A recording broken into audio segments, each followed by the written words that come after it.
Deshaun Watson is back for the Cleveland Browns. And that means a lot of things for the football team. It also means a lot of things for the fans. And for the longest time, I have made an effort to keep the conversation about Deshaun Watson strictly about football. But I also understand that as much as Deshaun Watson is going to benefit this team from a football standpoint, there is a tightrope that a lot of fans are doing. Now, there are going to be some people who want to make this situation simple. Either you hate him or you don't think he did anything wrong, right? Like either you think he's guilty of everything and he should never get a chance, or he did nothing wrong, right? They try to make it simple, but I don't think that does justice to this situation. And I don't think that's what this situation requires. I think this situation is one that requires nuance. And I just wanted to share some of my thoughts on some of the discourse out there before we get to the football talk, and we will after the intro drops in this video. Now, I believe that this Watson situation is ultimately tough because on both sides of this, there are bad actors. Some people want to act as if there is no reason to have any kind of speculative thought on what Watson could have done to be guilty in his situation. And there are some people who want you to undeniably, uncritically believe he's guilty on everything that they say he's guilty on, even if it's nothing that he's been charged with or even accused of formally, right? I think each side has bad faith actors that want to act like the other side is 100% the same people who are saying the bad faith on the other, if that makes sense to you. I think Tony Busby and Rusty Hardin have made this a circus, both the lawyers respective and responsible for both their clients, and they're guilty of using these women for clout. And I don't believe either of these two people to be, in general, good people or reliable narrators on this subject. I also will acknowledge that there are definitely media types who have proven that they don't really care about the things that they're standing on the soapbox on when it comes to Deshaun Watson, because they were willing to directly help Big Ben repair his image after what he was alleged of, which you can argue is a more serious allegation than what Deshaun has. Less of them, but more serious those two were. You can make a definite legal argument there. But there are also people who want me, or a lot of people like me, to act like having 20 plus allegations of SA, and you have to look that up because I can't say it on YouTube, is normal for somebody who's rich and famous when it's only happening to Deshaun Watson, right? And I think it's clear that either Deshaun Watson needs help or he needed help because he had a serious problem that was affecting his judgment and his ability to stay on the football field because he was doing, quite frankly, accused of doing odd things. And as much as I think that what he has been credibly accused of is abhorrent, I also don't think that justifies the vitriol and misinformation in the discourse about him. I think there is room for nuance in this story. I think there is room for growth in this story. And to the people who every time Deshaun Watson's name is mentioned goes to one of those jokes, goes to one of those memes, I have to ask you this question. If you care about these women who have allegedly been traumatized by Watson's behavior, then why are you using their trauma as a punchline to your joke? Do you not think that your jokes are triggering to victims of SA, real victims of that? Or are the thoughts of those victims not a thought in your head before you hit send so you can get likes and clout on the internet? Do you actually care about these women, or are you just another person willing to exploit them? Because that's what you're doing when you do that. I believe that most of the women who have spoken out about Deshaun Watson are probably telling the truth. That doesn't mean 100%, but that means enough for me to believe that he had a definitive problem. I also believe that Watson is getting a second chance that most would never get. That being said, at the end of the day, I want Watson to get the help that he needs, and I hope that he did get that help over the course of this whole thing. But ultimately, time's going to be the judge on that, right? We will see. If this never pops up again with him, we can assume that he probably got the help that he needed. The internet has done to this story what the internet does, which is make it a culture war, right? And either you're all against or you're all for, and nothing's wrong. The fact is that this situation is one of nuance, one that needs to be handled with respect and care and thought, and not one that is ripe for internet jokes, memes, and 100% denials. There will be people who do that. I am not going to be one of those people, but that doesn't mean that anything is righteous in any direction. This story, these allegations are a stain to Deshaun's reputation that's never going to wash off. It's always going to be there with him at some level. And he deserves that if he is guilty of what he has done. But that doesn't make anybody who chooses to stand across from him a hero. There are no heroes in this situation. There are real victims, and there are people willing to exploit them. There are people who are upset, who are not exploiting these victims, but they get drowned out by the sea of people who are willing to act in bad faith. And that's why I've stayed away from most of the discourse surrounding this. This seems like something that people want to make simple, but it's not simple. And just like I know, as much as I'm excited to see him throw touchdowns, this is going to be something that's going to be going through my head on Sunday. I know it's going to be something that goes through your head, and it might go through your head for the entirety of Deshaun Watson's career. Some people are better at separating the art from the artist. Some people can't do that. I don't think it's healthy if you're not able to separate the art from the artist to completely ignore it, because clearly there's something about it that does not sit with you well that you want to discuss. And I think people should be allowed to discuss these things without it turning into this mess that it is to talk about online. That being said, that is my statement on the off the field situation with Deshaun Watson and my feelings on the off the field situation with Deshaun Watson. I want to have that addressed on a public forum, have my thoughts out there. So now you know, you don't have to ask me how I feel anymore. And now we can focus on the football.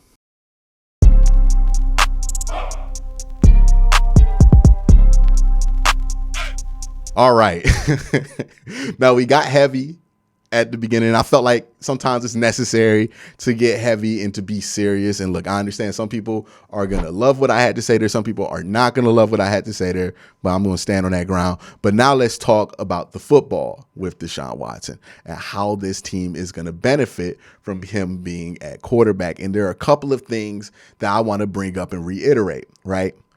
The Browns offense has been 1.5 dimensional, which means we don't really respect the pass, even if you're having success, to make any adjustments for the passing game that will sacrifice bodies in the run game. And what we have been seeing, and I had this conversation with Jake Burns on Twitter, matter of way, follow me there.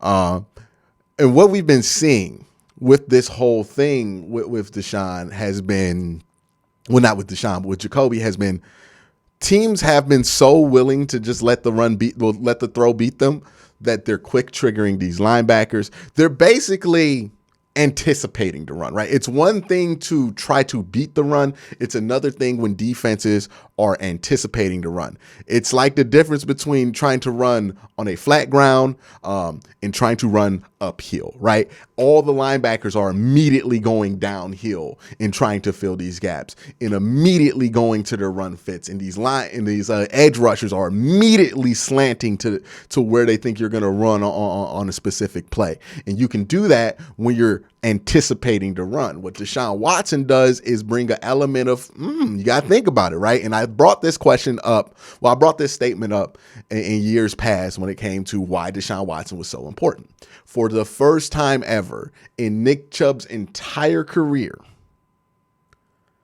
a team is going to have to, when Nick Chubb's in the backfield, think about it, right? Because in high school, at Georgia, in his first few years in the NFL, whenever Nick Chubb's in the backfield, he's been the dude to stop.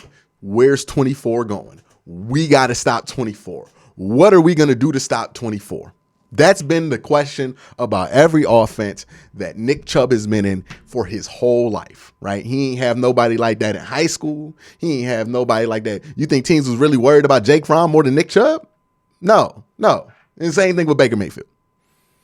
That's been the concern. For the first time in Nick Chubb's life, he has somebody back there that makes defensive coordinators go, who are we trying to stop? Are we trying to stop 4 or are we trying to stop 24? And more importantly, linebackers are like, what do we do here? And that changes everything because all of a sudden, those linebackers, they're not going to be so confident if they have the quick trigger on those runs because they're kind of worried about maybe Watson pulls this out of the mesh point and goes the other way. Or what if he just throws it over my head? He's really good at quarterback. Now you have a defense that has to respect both sides of the game. And we saw what that does for the Buffalo Bills, right? When we put up that Buffalo Bills tape, there was always somebody way out of position because they had to do something about Josh Allen. They could not just leave Josh Allen alone. They could not just not worry about where Josh Allen is on the play. So boom, you get one defender out automatically. Probably two, right? You all of a sudden, you take one defender out the play because Deshaun's going to have somebody worried. And then the other players have to worry about what Deshaun's going to do as well. Now you have David Njoku, who can be optimized higher with a better quarterback. Now you have Amari Cooper, who could be optimized much better with a better quarterback. You have Nick Chubb. You know what I mean? Donovan Peoples-Jones. You got real names that can be optimized at a higher level because of the quarterback. And all of a sudden, things get easier for everybody. Now, it's not going to make it, I don't want to make it seem like the Browns are going to score a touchdown every time Deshaun Watson touched the ball. They're going to have 3 and outs. They're going to have bad drives. They're going to have bad games. But the ease in which they can get the offense is much easier, right? And obviously, it's easier if it's with more ease. But it's going to be with more ease. And what I mean by that is right now when the Browns score a touchdown, when the Browns get to the red zone, right, we feel like we have to score because we see the effort it took to get there, right? It took so much to get to that red zone that when we don't score and we kick a field goal, it's almost deflating because we know it takes like 14 plays to get to the red zone. I said at the beginning of the year, what Jacoby said, this is not a bad offense. It's a limited offense. Now it's a good offense. If Deshaun is who we think he is. Now, let's talk about that. The rust. It's been a big talking point with Deshaun Watson. Is he going to be rusty? And if he is, what does that mean? Now, I think how we have characterized this rust is not necessarily how rust pops up in the NFL, right? There's been one player who's had a similar situation to Deshaun, and that's been Trent Williams, who went about 600 days without playing a football game, came back with the new team in Shanahan's system. Now, he played left tackle. That's different, but still kind of similar. And he came back. He was better. A lot of the stuff with football is muscle memory. A lot of this stuff is going to take a little bit to get used to. The rust is not going to pop up in 2 drives and be done with. But it's also not going to pop up for like 4 games, right? Here's where the rust will show itself in specific situations. If he gets a weird pocket around him and he has to kind of reacclimate himself to what it's like to have a pocket around him, right? He's probably going to take more sacks because of it. He will probably have a bad fumble because of it. He will throw a couple of bad interceptions when somebody throws something new at him or something he has never seen before or something that he has not seen in a while. Right? If somebody throws something like that at him, okay, maybe the first time you can get him. You know, you might be able to get him on some tricks that you're not going to get him on later. Right? That's where rust is going to pop up. It's not going to be this thing that goes away really quick. It's not going to be this thing that looms. It's just going to be certain moments. He kind of forgot what it felt like to get that pressure on him. Now he knows it. It's muscle memory. Think about all the things that you have done for your, like, I'll put this in video games, right? I have recently been playing Call of Duty. I had not played Call of Duty since the second remaster of the Modern Warfare, right? So that was 2019. I played that game a lot in 2019, but I was playing it on mouse and keyboard. I didn't even play it on controller. And this time I picked it up on a PS5. And I promise there's a reason I'm saying all this. And I'm playing on the controller now, right? I'm playing Call of Duty on the controller. And it had been like a decade since I played Call of Duty on the controller. And after I got killed like the first couple of games, I'm not going to lie, I was trash. But after those couple of games, the couple 10 minutes of play, I was like, okay, I remember how to do everything. I remember what it feels like when I'm, moving and maneuvering and doing everything with speed, everything should go to. Okay, cool, I'm back. Now, there's certain moments where something new pops up because I ain't played COD in like 10 years where I'm like, oh, what's that? What's this slide? Why are people jumping right now? You know what I mean? Like, what's this meta? Where in the map? Like, there are those things that I have to learn that are just new. And those things take some time. But it's not like the rust comes up for like ever. You know what I mean? Like, if you can relate to that, you would understand that the rust is kind of overblown. He's really good at this. He'll probably be really good at this eventually, right? More sooner than later. So that's my whole standing with the rust. Now, we've talked about how he can stretch a defense. We talked about how his accuracy is going to help the wide receivers. Now, let's talk about the defense, the Browns defense, because that's the main criticism. Deshaun Watson is not playing D-tackle. Deshaun Watson is not calling the plays on the defense. And fundamentally, you are correct. Deshaun Watson is not going to make the Browns a top 5 defense. This defense is still going to stink. But football is a complementary game. Offense complements the defense. Defense complements the offense. Bad offense leads to bad defensive play, right? Bad defense leads to bad offensive play, right? These things exist in a symbiotic relationship with each other. They need each other. And what happens when you have a better offense is that you put your defense in a better situation. The times the Browns defense has stunk, I could point 3 games. New England, they went down 10 right after the half. Miami, they went down 10 right after the half. Buffalo, they went down 10 right after the half. If you don't go down 10, you're fine. If you do go down 10, you're in trouble. Deshaun Watson makes it less likely that you go down 10 in a game. That doesn't mean it's never going to happen, but it does make it less likely. When the Browns defense is not down 10, they're a much better defense because you can't just exploit the run. It changes how teams call the game against you. It changes what they're comfortable with, and then it changes how with the situations you are in, and the Browns can be put in more favorable defensive situations. Can the defense improve just because Deshaun Watson's out there and he's playing well? Yes, it happens all the time. Good quarterbacks the reason quarterbacks are paid so much money is that having a great one covers up so many holes on your team. Remember when Peyton Manning left the Colts and then they got the first pick of the draft because they were terrible?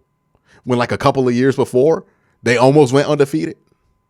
A great quarterback covers up so many flaws because he can take away so many things from the other team. That's why they're paid the amount that they're paid.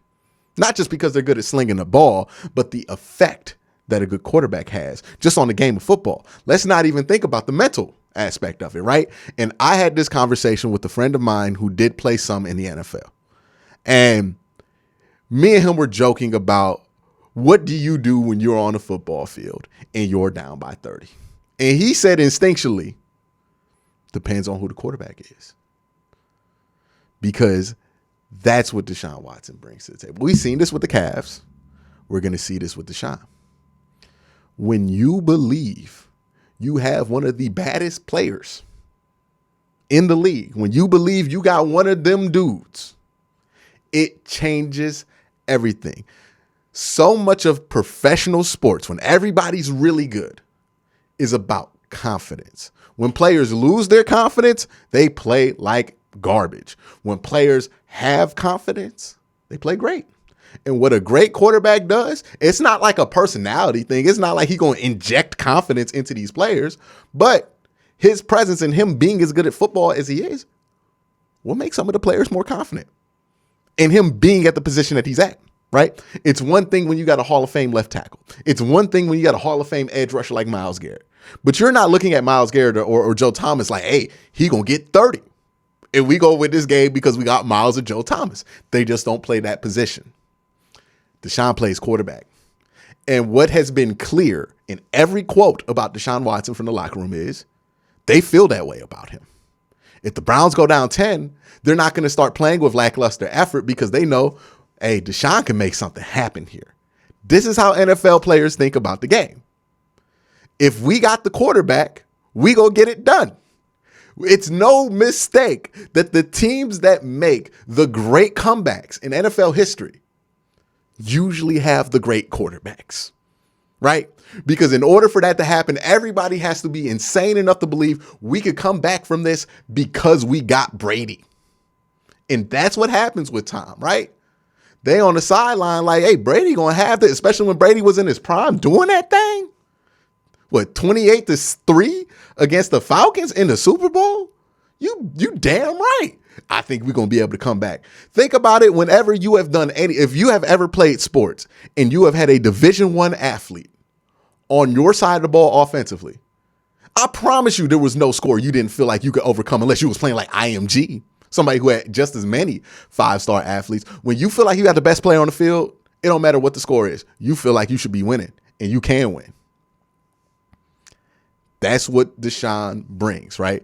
I don't know if any of y'all have ever hooped with somebody who's really, really good at hooping, but that's where it's most apparent because all of a sudden you playing with the best dude on the court. Now you setting screens. Now you squatting in your defensive stand and getting your hand up and shuffling your feet and really hustling on both ends to get a rebound so you can kick it back out the dude who's really good, right? Having the best player on the field or having even just the belief that you have the best player on the field changes everything. From how that's when losing teams become winning teams, right? Andrew Luck gave that feeling to the Colts the year after they almost lost every game. And the next thing you know, they went to the AFC Championship. So much about sports is about confidence. So we've talked about this from a technical on the field standpoint of what Deshaun brings, how he's going to stretch the defense. We've talked about this from an off the field standpoint. We talked about this from a sideline standpoint. People acting like Deshaun Watson does not change anything for the Cleveland Browns. That's ridiculous. It changes everything for the Cleveland Browns. I would even venture to say everything you know about this team, you don't got to throw it away because we still going to fire Joe Woods at the end of the season no matter what happens unless we win the Super Bowl and they ain't happening. So we're going to throw all that out. But other than that, we're going to throw all that out because we don't really know about this team because this team is different. With Deshaun, they're a different team to game plan against. They're a different team to scheme against. And anybody telling you different either does not know what they're talking about or is completely delusional about what the difference is. Somebody who's paid almost $50 million to play quarterback does to a team's game plan. Straight up. So this is what I feel like is my definitive what to expect with Deshaun Watson. I've covered this from literally every angle possible. Football, non-football, everything else. Let me know what you think in the comment section down below. Please try to keep it civil. If you disagree or agree, just keep it civil. I'm tired of seeing people like come for everybody's throats and saying all this like wild stuff over this topic. I really am. Especially when it's other Browns fans doing it to other Browns fans, you know what I mean? So that's just my thoughts on it. I think it is incredibly exciting. I think this is probably one of the most anticipated games in Cleveland Browns history. And it's exciting from a football standpoint. It's going to be exciting from an environment standpoint. This is going to be a playoff-like environment on Sunday. And it's exciting from a X's and O's standpoint. But again, that's my thoughts. Let me know your thoughts in the comment section below. Y'all have a great day. Have a good night.